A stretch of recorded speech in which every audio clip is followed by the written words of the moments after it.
So after you have explored all of your focus questions and created some good links to some good resources, you're going to move on to construct theories, okay?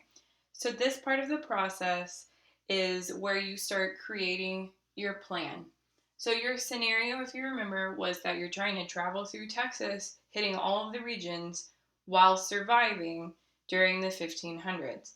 So during the construct theories part, this is where you're going to start creating your plan.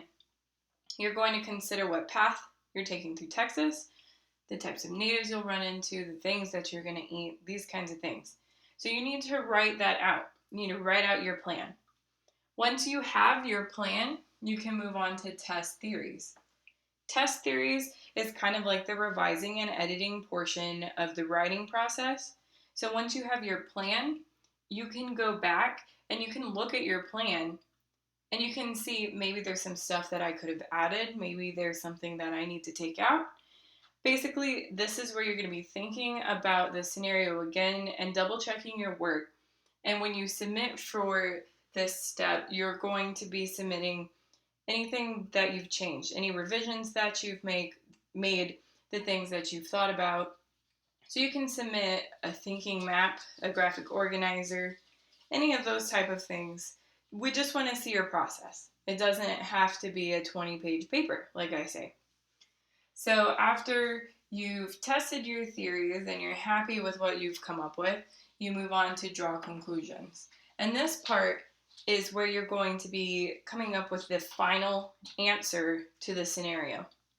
So at draw conclusions, you're going to look back at your focus questions, your research, and the theories that you've constructed.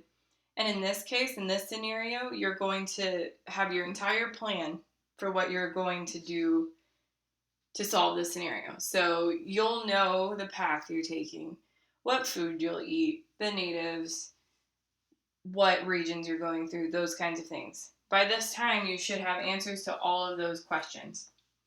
Now, the next part of the process is to create. And you can create anything as long as you can share it to a group of people on your share day.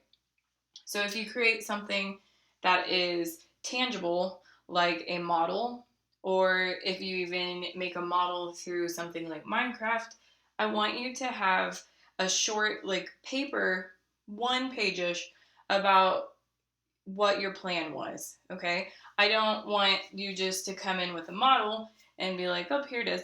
No, we need to have some sort of way of showing what you learned through the process, okay? So you can create a model, a performance, presentation, PowerPoint. You could create a journal.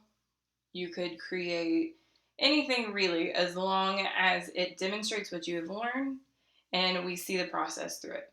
And then you're going to share with your small group, and then you'll reflect on the process. So that is basically the process. If you guys have any questions whatsoever, you can always send me a message, or you can come find me during the day and I will help you out.